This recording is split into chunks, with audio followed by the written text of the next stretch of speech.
Miren, mis señores, ya tenemos el quórum necesario. Y les decía, su compañero creo que vertía y dice para todo el mes de diciembre. Algo bien raro. El decreto no dice a partir de cuándo, ¿o no? Si yo vuelvo a repetir, les hago la pregunta. Si el Código Tributario dice, cuando una norma se promulga, ¿sí? Y la vigencia entrará a partir del día siguiente de su publicación y la modificación tributaria se aplicará para todito el periodo fiscal. ¿Sí o no? ¿Me dejo entender? Entonces sale el 10 de diciembre, modifica la alícuota del IVA, por ejemplo, al 16%. Se aplica para todo el mes de diciembre. No importa si lo sacó el 1 o el 31. No, pero ¿cómo vas a sacar el 31 y recién me cambies? Ya, pues la norma tal vez siendo proactiva dice, bueno, no va a entrar a partir del día siguiente. El 30 tendría que ser, no 31. El 30. Va a entrar, lo promulgo el 30, el 2 de diciembre, el 18 de diciembre, el 10. Entrará el mismo en vigencia a partir del 1 de enero del 2020. O sea, si la norma expresa hasta a partir de cuándo, va. Si no señala, se aplica para todo el periodo fiscal. Si el decreto abroga el uso de esos derechos el 10 de diciembre y no dice a partir de cuándo, simplemente abroga, ¿a partir de qué mes dejo de usar ese crédito fiscal? Pregunto.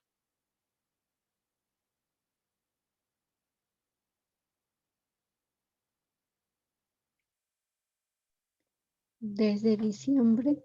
Diciembre, no, la respuesta es afirmativa, tienes toda la razón. Bajo como lo lee usted, es diciembre. Pero viene la resolución normativa de directorio que reglamenta eso y dice que el crédito fiscal me puedo apropiar hasta el 9 de diciembre. Bien por nosotros, ¿no? Mal por impuestos, porque no está haciendo caso al Código Tributario. No puede estar un decreto supremo modificando una resolución normativa de directorio, perdón, modificando un decreto supremo. Y ahora, o sea, pero pasado mañana tal vez los impuestos, señores, van a disculpar, tenemos que depurar el crédito fiscal del 9, del 8, del 7, eran válidos el 39. Pero ustedes han dicho mediante resolución normativa, no, señores, va a disculpar, nuestra RND no está por encima del decreto, ni por la ley 2492, interpretación y aplicación de las normas. O sea, ¿me entiendo cuál importancia ahora de leer el Código Tributario? Janet Saavedra, ¿se entiende? David Laine, ¿se entiende? Sí, sí, licenciado. Que va encajando, ¿no? Las cosas van a ir encajando poco a poco. Pero bueno, ahí queda un ejemplo. Ahora, obviamente, manejemos una premonición. Viene impuestos y resulta que el 2022 se olvida y dice, no, yo soy cumplidor de la ley y el decreto. No, diciembre lo perdió, señor. ¿Sabes qué? Tú no me puedes crear una resolución y aquí tienes el acto para impugnar. Y otra vuelta, ahí entra el Código Tributario, actos impugnables. ¿Se acuerda que me un título? Vuelta que interpone un recurso alzado y jerárquico. Otra vuelta el Código Tributario. Tú no me puedes crear una norma inductiva al error y luego decir, no, la ley o el decreto está por encima del RND. No me puedes inducir al error y luego decir, no, quieres tú invalidarme, lo abrogas y no vale, ya está. Entonces, cualquier otro, y abrogas, pero ya se apropiaron, ya lo apropié antes de que lo abrogues, esta resolución. ¿Y qué sentido tiene que lo abrogue el 2022, por decir? Que cualquier sujeto que quiera rectificar el crédito fiscal aumentando las compras del 8 de diciembre de 2020, que es antes del 9, como la norma está abrogada, no le vas a dar a lugar dicha rectificatoria. Pero sí, tenías compras. Pero era vigente, claro, ellos se apropiaron porque se computaron, porque de esa resolución sí es inductivo al error, pero se apropiaron porque estaba vigente la norma. Y eso pocas personas lo saben. Un abogado tributarista bien complicado, un tributarista probablemente sí lo sepa, pero muy pocos, muy pocos. ¿Ya? Bueno, dicho esto, podemos pasar al siguiente. La base imponible del IT. Hay algo bien interesante y esto se volvió muy controversial. Por lo menos las personas que están trabajando en el tema contable, consultoras, y hay personas que inclusive tienen mucha pericia porque están en el día a día, han trabajado su contabilidad, han sacado su título de contador y están ahí 2, 3 años trabajando en el medio y hoy están complementando su formación para su licenciatura. Entonces, no me van a dejar de mentir, señor. Hay compañeros nuestros que tienen una pericia, pero bien marcada en estos tópicos que estoy señalando. Tienen, en el tema práctico, quiero decir, tiene una pericia bien marcada. ¿Ya? Y no voy a dejar mentir, porque vuelvo a repetir.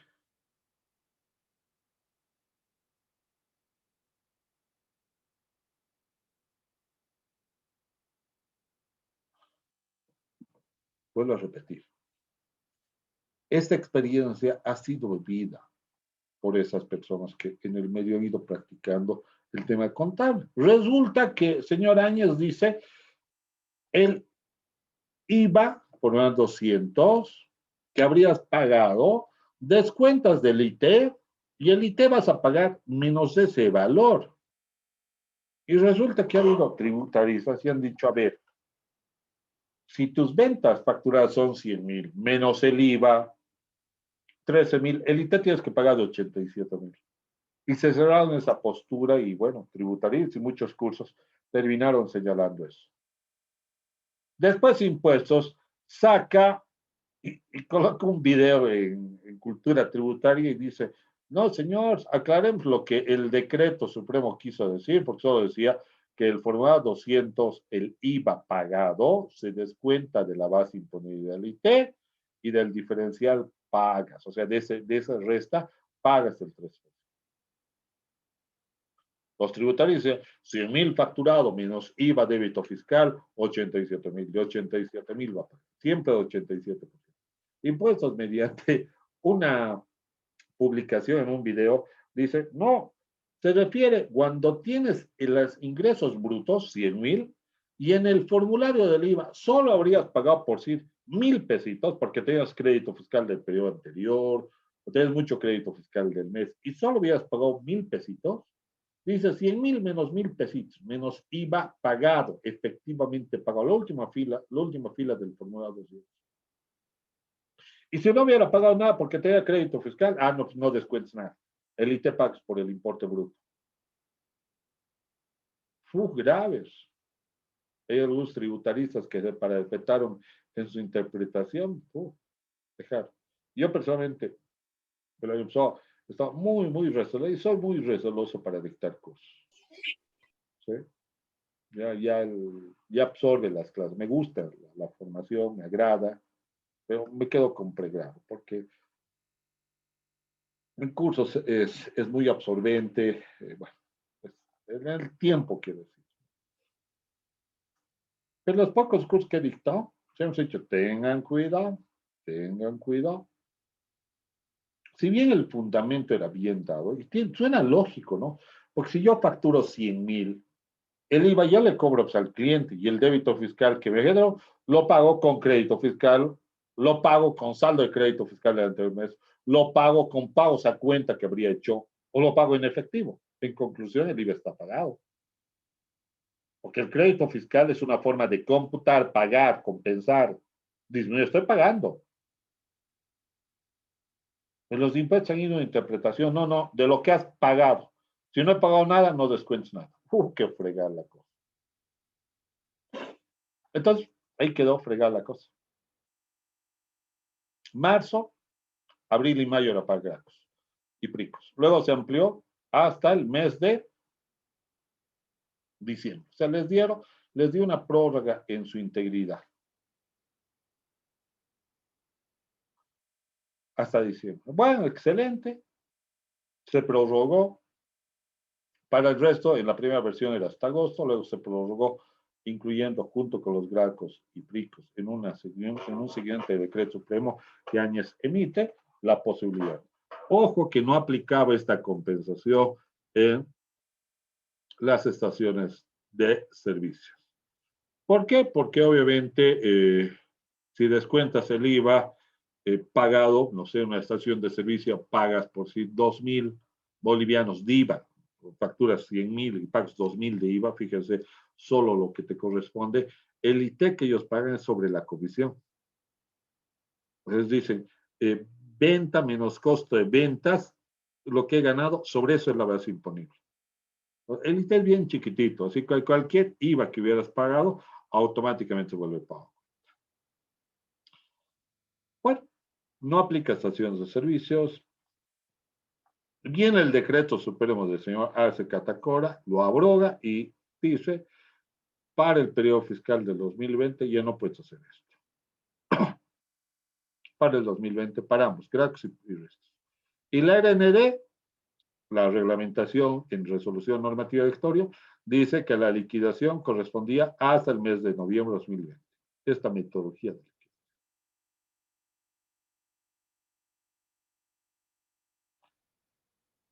¿Ya? Otra vuelta, aquí estamos hablando de otro tipo de ingreso.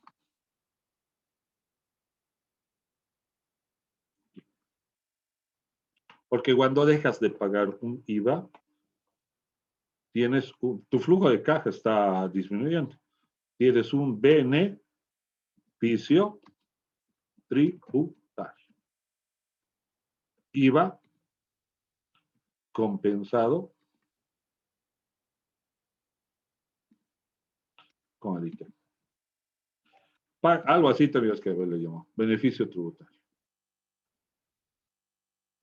Objeto del IVA. Ojo que este año tienes que colocar para el estados financieros del 2020, tienes que colocar como un ingreso imponible del IVA. Porque es como una donación. Toma, yo te voy a dar la plata que pagaste. Es como si yo te estuviera regalando, no vas a pagar el ITEM.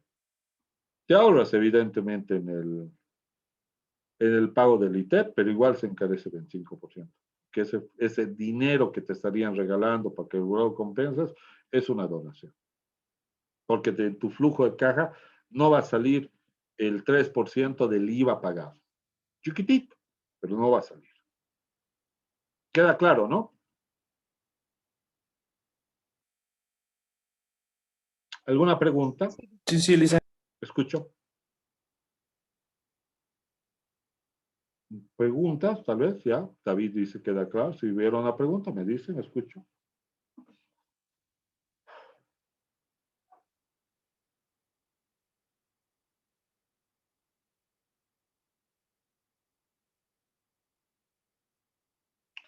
A ver, mis señores, el siguiente punto, aquí está, perdón, aquí está. El siguiente punto es meramente de control administrativo. Ha dado ciertos beneficios, por ejemplo, hemos entrado en la medida del 18 de marzo, como entra en vigencia este decreto de años, dice, van a quedar suspendidos todo cómputo de impugnación entre el recurso alzada y jerárquico. Sí, a partir del 19 de marzo.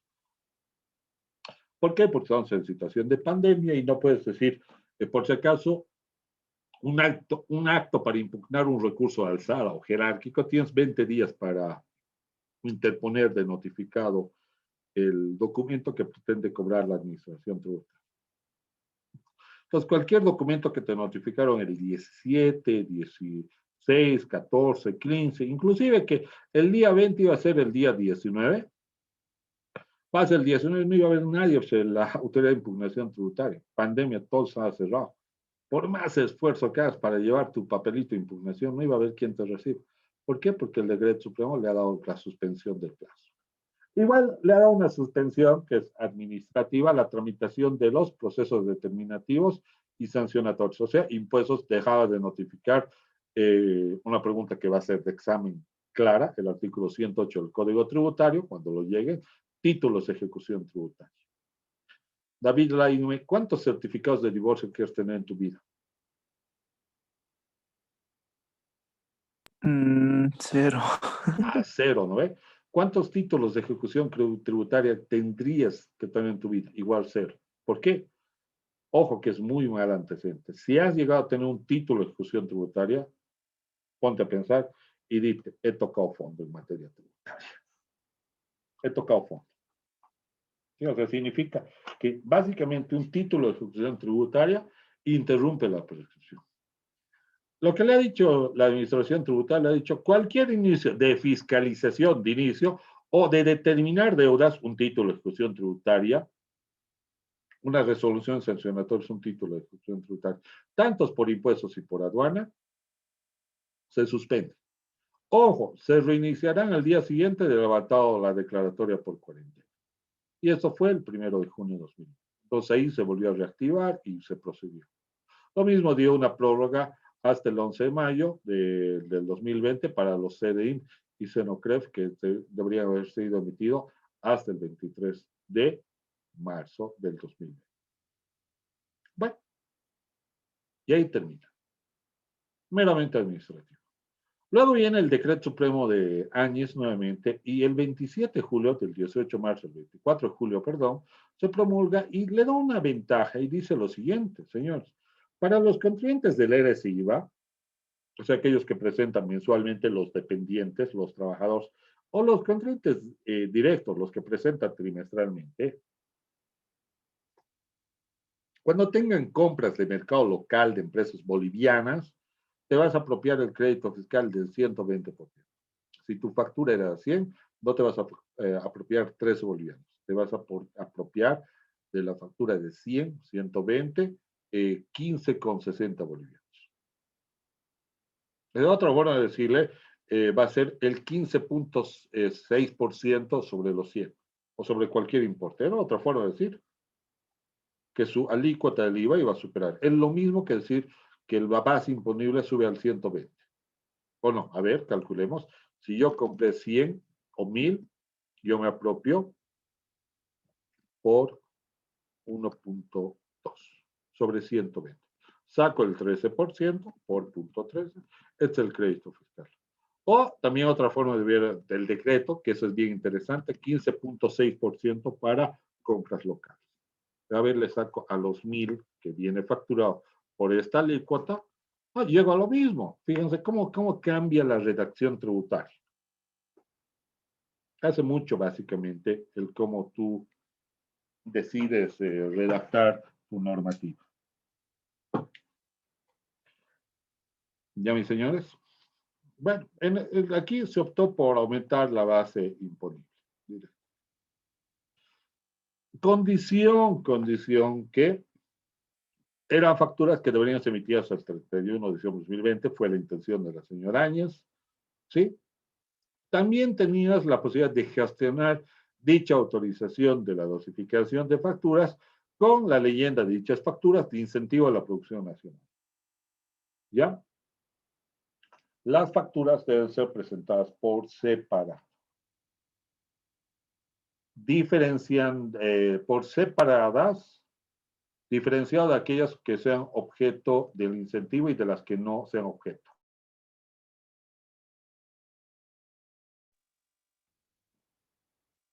Bueno, resulta que ese beneficio era hasta el 31 de diciembre, viene el decreto Arce Catacora y ¡pum! No al lugar. Otra vuelta, lo gracioso, un decreto que dice abrogado, pero la resolución normativa de historia hasta el 9 puedes apropiar de diciembre de 2020. Inclusive, pero el ERS IVA yo no presento el 9. No importa. Factura que fue emitida hasta el 9, tiene 120 días para apropiarte. O sea, estos sujetos podían apropiarse todavía en las declaraciones juradas de noviembre, diciembre, enero, 120 días después del 9 de diciembre. Sería 8 de enero, febrero, marzo, hasta el 8 de abril. suficiente que la factura esté emitida hasta el 9 de diciembre. Registrar estas facturas de ventas, esto es por parte del vendedor que tenga producto incentivo a la producción nacional, tenían por los periodos de septiembre a diciembre hasta el 22 de marzo de 2021 en el aplicativo Mis Facturas. ¿Ya? Pero eso es en cuanto a una obligación al vendedor. Esto, por si acaso, ha sido promulgado por el gobierno del señor Arce Catacora. ¿Ya? Entonces, igual tienen que reportar. Personalmente no he visto de estas facturas, no sé cuántos habrían hecho incentivo a la producción nacional, esta dosificación, lo voy a repetir, personalmente no he visto. Así que para mí teóricamente está ahí, pero si ustedes tienen alguno incentivo a la producción nacional, esto se suscitó hasta los meses que podrías haber computado, el mes de, hemos dicho, eso se promulgó en julio, agosto, septiembre, octubre, noviembre y diciembre. No, hasta noviembre y diciembre hasta el 9. Bueno, ahora, ¿qué es lo que pasa aquí? Aquí viene algo bien interesante. Las compras para efectos del IVA e impuesto a las utilidades. Así como los profesionales liberales oficios podían compensar el IVA por salud, educación, ¿sí? Los funcionarios directos, dijo, las empresas que compren, unipersonales o jurídicas, que compren alimentos, insumos de bioseguridad y medicamentos, inclusive contrataciones de salud de centros privados y transporte en el territorio nacional de sus dependientes, va a validar, vale para crédito fiscal. Eso es a partir del mes de agosto. Se promulgó en julio, esto entra a partir de agosto. Sí lo señaló por si acaso el presente decreto. La vigencia para este acápite entra en vigencia a partir de agosto. Bueno, dicho crédito fiscal fue válido. Asimismo, también vale para el IUE. El artículo 11 del Decreto Supremo 24051 te dice si es válido por conceptos de salud, educación y deporte como un gasto adicional que el empresario desea hacer, pero que no supere el 8.33% del total de la planilla de sueldos y salarios. ¿Y qué pasa si superase el 8.33? El excedente es no deducible. Así de simple. El excedente es no deducible. Bueno, y ahora resulta que tengo otros conceptos. Y tiene que venir de un convenio obrero laboral, ¿sí? Y solo puede circunscribirse en esos conceptos.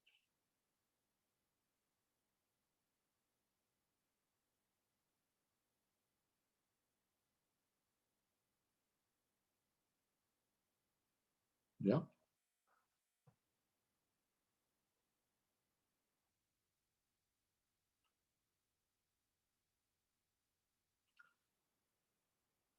Excelente. Me dice que no ha lugar. Alimentos, ¿sí? Salud, bioseguridad y alimentos. El de alimentos no entra tanto aquí, porque dice no debe superar el 8.33% por conceptos de salud, educación y deporte. ¿Alimento dónde entraría? Podrías decir en salud, sí, probablemente. Ya la Ley General del Trabajo dice que tú como empleador estás obligado a entregar sus alimentos cuando los trabajadores trabajen fuera de la ciudad de Cochabamba. No lo puedes ir del Parque Santibán, anda a tu casa a almorzar y vuelves al mediodía. Del Chapare no lo puedes ir, anda a tu casa a Cochabamba a almorzar y vuelves al mediodía. Ahí por ley tienes que cobertura. Pero si la empresa es de la ciudad, no tienes, aquí la ley le ha dado, pero no tiene nada que ver porque no está dentro del 8.33 en los conceptos de salud, educación y deportes. Ya, bioseguridad sí es salud, medicamentos sí es salud, servicios de salud sí. Transporte, la empresa tiene la obligación de otorgar el transporte. Yo no sé para qué le ha dado esas dos, el del transporte al menos. Tiene toda la obligación el empleador de ejecutar. Probablemente dijo el transporte desde su casa, se refiere a eso, ahí sí, la empresa no tiene la obligación de traerte desde tu casa a tu trabajo, a menos que otra vuelta, igual que en alimentos, estés en provincia. Si tu trabajo queda en Parque Santibáñez, la empresa tiene que proveer el transporte desde Cochabamba al Parque Industrial de Santibáñez. Se tienen que dar un alimento. Viene el decreto y dice, no sirve, abrogado, y te aclara, otra vuelta, abrogas todo el mes, todo, en diciembre, todo el decreto, y la LND se toma una atribución y dice, hasta el 9 va a valer, después del 9 no.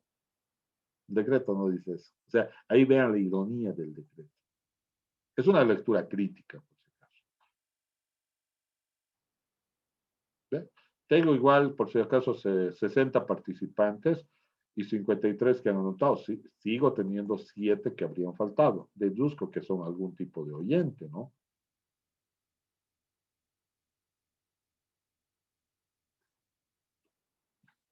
Ya. Me van colocando, por favor. No. Dicen buenas noches, ¿puedo hacerle una consulta?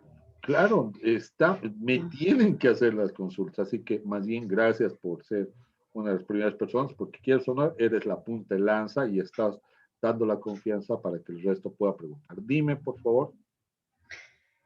En el caso de mi consulta es para los gastos que son deducibles por la adquisición de alimentos, insumos de bioseguridad y medicamentos. Nos dice que simplemente podemos deducir hasta el 8.33. Pero ¿qué sucede? Que si las empresas siempre han estado trabajando con insumos de bioseguridad y que lo único que han hecho es incrementar un costo, es decir, son sus gastos recurrentes de una empresa. Voy a seguir siendo favorecida con el 833 si siempre estaba utilizando y siempre estaba adquiriendo. Ya. Sí, sí, sí. Sí, es que sí es. Porque, ojo, tomemos en cuenta la naturaleza del negocio. Entiendo yo que, por ejemplo, con respeto que se debe, con el respeto, por favor, el respeto que se debe. Es una persona que tiene VIH. ¿Qué tipo de manipulación tienes que tener con los instrumentos quirúrgicos? Tienes que tener elementos de bioseguridad. Y el empleador, la ley general del trabajo dice que los elementos de trabajo, ropa de trabajo, insumos, escritorio, lo otorga el empleador. Entonces, ahí sigue siendo deducible, porque es tu naturaleza del producto. O sea, si manejas productos tóxicos, tenemos otro ejemplo, tienes que dar mascarillas. Más, la ley te obliga inclusive que le des 1 litro de leche al trabajador. No, no, es que es compra de alimentos. No, la ley general del trabajo te decía aparte, es que trabaja en la ciudad, no tengo que darle alimentos, usted dice en la provincia. No, tú tienes que darle. Por ejemplo, las estaciones de servicio les dan algunas, no todas, les dan 1 litro de leche a su trabajador porque están todo el tiempo gasolina, gasolina, gasolina.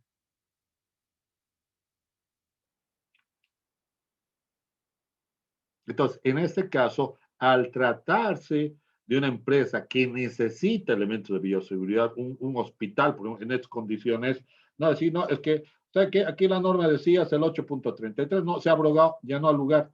Oye, soy hospital, yo estoy en alto riesgo, la empresa tiene que proveerme por tu naturaleza de servicios que prestas. Pero ya el resto, que sé yo, un cajero en el banco ya no necesita tener ropa, trajes de bioseguridad, ya no necesita ese protocolo en extenso. Mal, ¿no? Porque al fin y al cabo, esos elementos de bioseguridad son válidos. Ojo, el alcohol no está catalogado como elemento de bioseguridad. Valga la pena aclarar.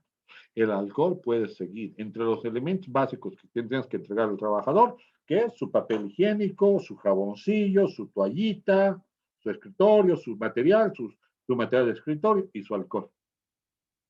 Eso está por el tema de salud, si quieres, por higiene, y ni siquiera por este 8.33% de salud, porque la Ley General del Trabajo dice que tienes que dar todas las condiciones de higiene, salubridad y elementos laborales. No puedes decir al trabajador, tráete tu jaboncillo, tu agua, tu toalla, tu papel higiénico, tu computador, tu escritorio. No puedes, tú tienes que tomar.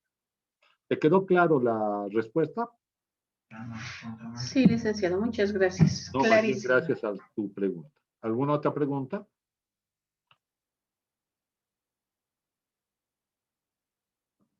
El Decreto Supremo de Áñez dice depreciación acelerada.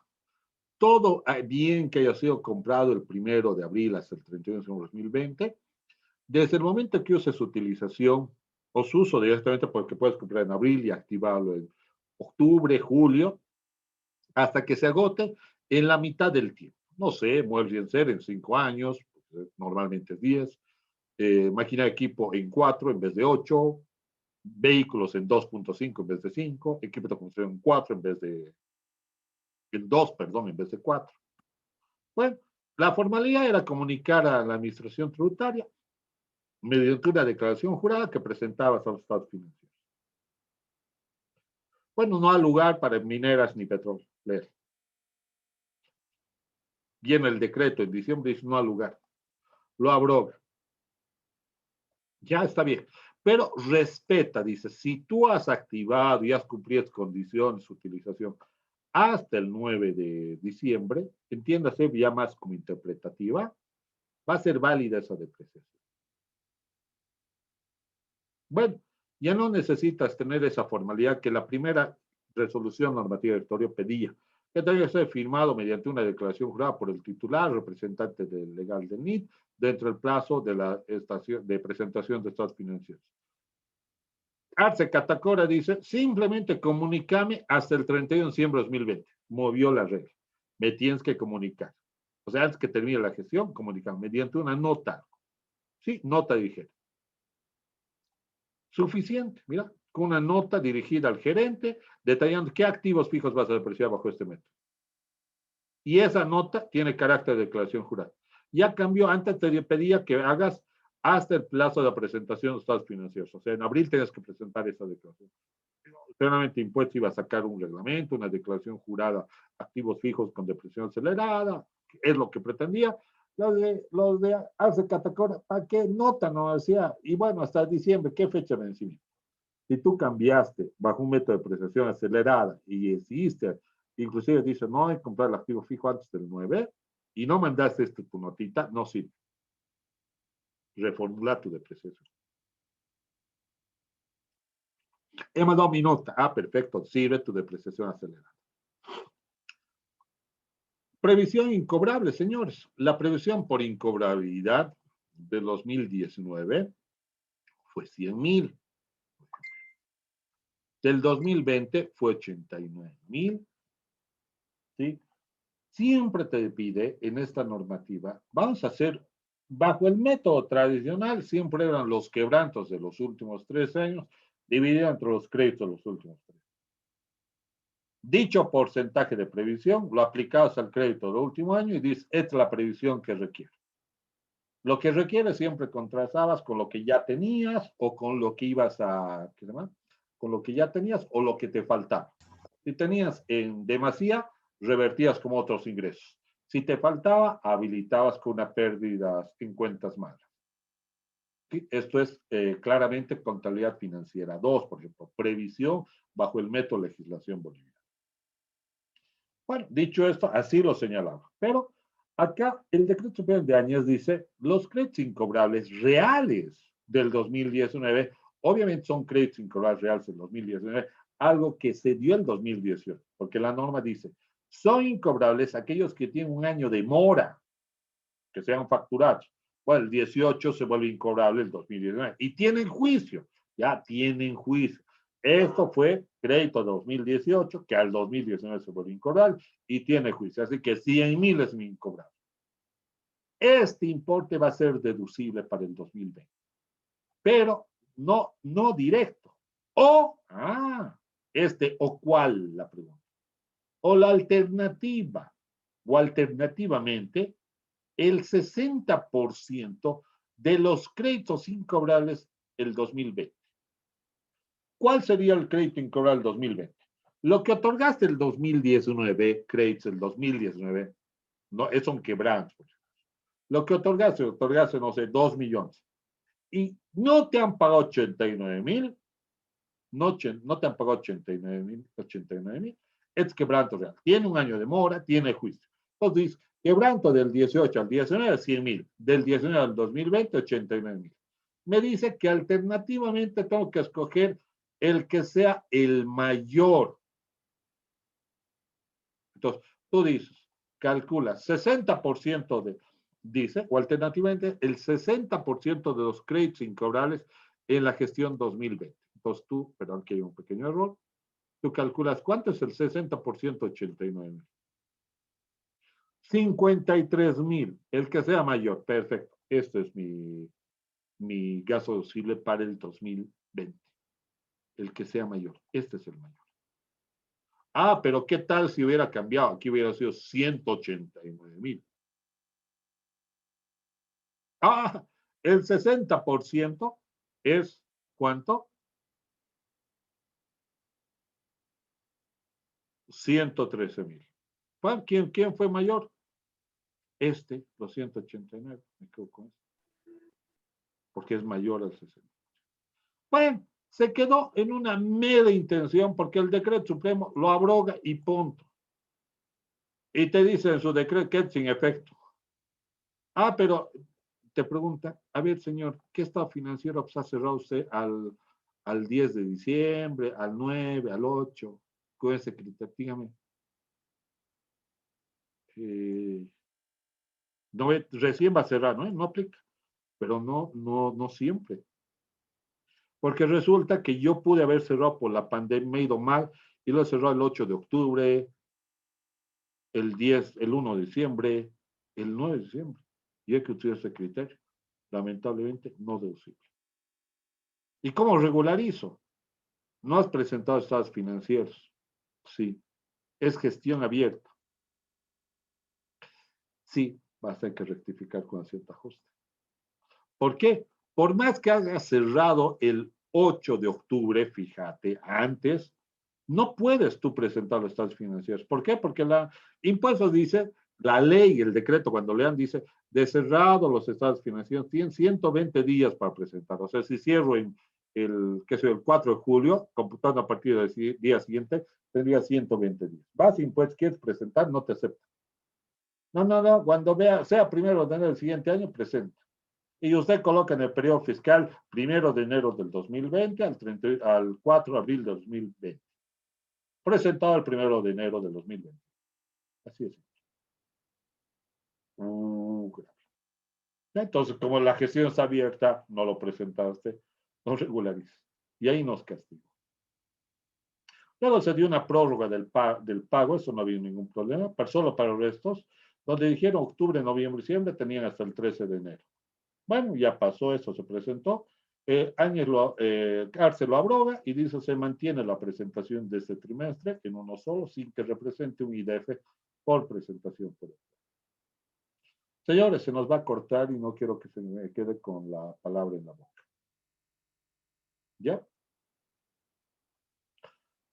Inquietudes para la siguiente clase. Nos va a tomar unos 10, 20 minutos más terminar de resolver medidas años y comenzamos con el ciclo tributario de la siguiente clase, para que su lectura del código tributario sea más amigable.